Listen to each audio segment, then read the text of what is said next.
7h30 en direct et en continu sur Grand Lille TV. Ravi d'être en votre compagnie en ce mardi 19 juin pour suivre ensemble toute l'actualité de la métropole lilloise avec le journal de la rédaction ce matin en images et en 7 minutes.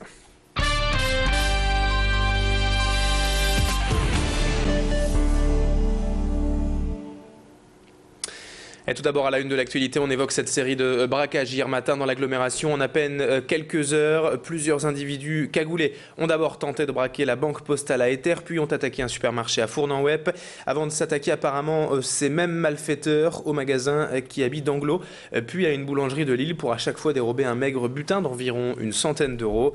Une série de braquages sans gravité, en tout cas qui n'a pas fait de blessés, mais qui inquiète quand même la police après une réelle recrudescence des vols à main armée depuis près d'un mois dans la métropole lilloise. Écoutez ainsi le témoignage d'un vendeur du magasin de viande d'Anglo, tout proche du Kiabi braqué hier au micro de Charlotte Notteghem. Moi, ça fait 9 ans que je suis ici. Bon, ça n'est jamais arrivé d'être braqué. Moi, je n'ai jamais connu. Mais on se sent... bon, c'est vrai qu'on a toujours la peur, on a toujours la boule au ventre. Parce que, bon, on se demande un jour, ça peut aussi bien nous arriver. Parce que c'est des cibles, le vêtement prêt-à-porter, c'est touché. La preuve, gardée à côté, ont été touchés.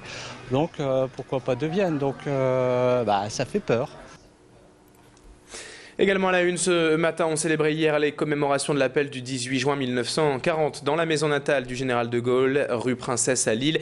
Avec l'association Présence Fidélité Gaullisme, une gerbe de fleurs a été déposée au pied de la statue de l'ancien président. Pour les responsables de cette association du souvenir, il est primordial de conserver la mémoire de cette journée comme un symbole de liberté et de lutte contre l'ennemi du général de Gaulle.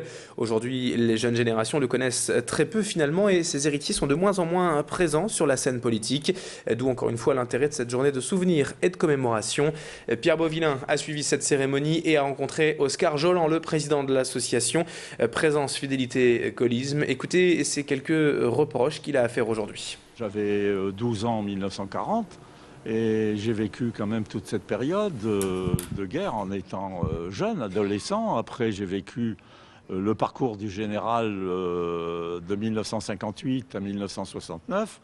Le reproche que je fais, c'est que ceux qui prétendent encore en politique continuer la ligne, l'exemple et la pensée du général sont à côté, quoi.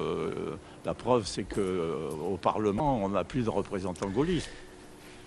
Dans ce journal, on revient également sur les législatives et dans la 11e circonscription du Pas-de-Calais, Marine Le Pen a finalement perdu son pari et a été battue dimanche par le socialiste Philippe Kemel. Un score extrêmement serré au second tour puisqu'à peine 118 voix séparent les deux candidats dans une circonscription qui compte quand même près de 95 000 personnes inscrites. Devant cet écart infime, le Front National a immédiatement demandé un recomptage des voix, mais cela est impossible selon la préfecture du Pas-de-Calais car le recompte ne peut porter que sur des bulletins litigieux. Le FN a donc annoncé qu'il déposerait un recours devant le Conseil constitutionnel afin de faire invalider le scrutin, mais encore une fois, cela a peu de chances d'aboutir et Marine Le Pen devra certainement se faire une raison. Ce n'est pas pour cette fois et depuis le Nord-Pas-de-Calais qu'elle entrera à l'Assemblée nationale. La présidente du Front a tenu une conférence de presse hier à Hénin-Beaumont pour réagir après sa défaite. Je vous propose de l'écouter, elle s'estime tout de même satisfaite d'avoir 2 députés à l'Assemblée.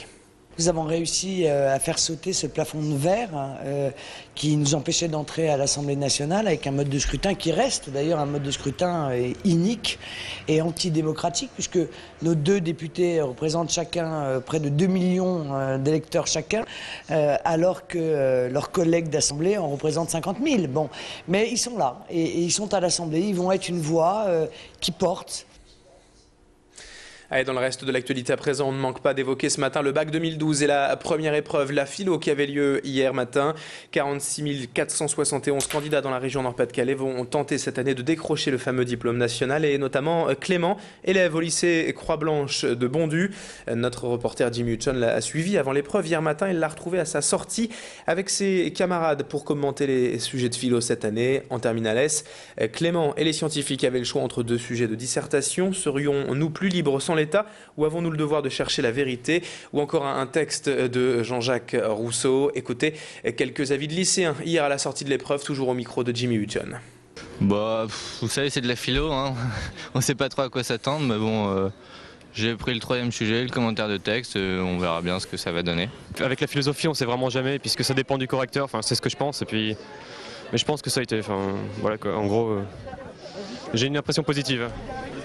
Bah ça a été, je pensais que ce serait pire, mais non en fait, bon, j'ai géré je pense, on verra, mais normalement ça a été, je suis confiante. Alors pour la suite, ouais, ça va, ça va. C'est la philo, c'était le pire pour moi, mais après le reste, ça va.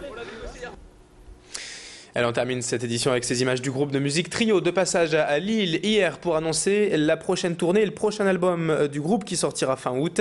Trio sera d'ailleurs en résidence au Zénith de Lille prochainement et y entamera également sa tournée au mois d'octobre. Un nouvel album qui s'annonce avec un peu plus de sonorité disco ou électro par rapport aux anciens, toujours dans un esprit d'étonnement des fans et de nouvelles découvertes en explorant de nouvelles voies. Trio était à Lille hier, Pierre Beauvillain les a rencontrés. Très heureux de démarrer leur tournée par Lille. On écoute le leader du groupe, Christophe Mali. Quand on fait un album, on n'a pas trop de pression parce qu'on est en studio, on est entre nous. Autant quand on prépare un spectacle et qu'on voit que déjà ça commence à remplir, les gens ils ont acheté leurs billets, on se dit oulala, les gens ils nous attendent. Il faut être à la hauteur de ce que les gens attendent et du coup on y travaille. Et là pour le coup on a une petite pression. Donc je pense que la première à Lille, c'est en octobre, hein, je crois là. La première à Lille, on aura répété dans la salle ici. Là, on aura foulé la ville, les pavés de la ville, etc. Et là, il y aura une petite pression. Et là, on fera moins les fiers parce qu'on se dit, oulala. Lille, je sais que le public est toujours très très chaleureux, mais il faut être à la hauteur quand même. Donc voilà, on attend ça avec impatience. Allez, c'est la fin de ce journal. À suivre dans un instant la météo et l'infotrafic sur Grand Lille TV.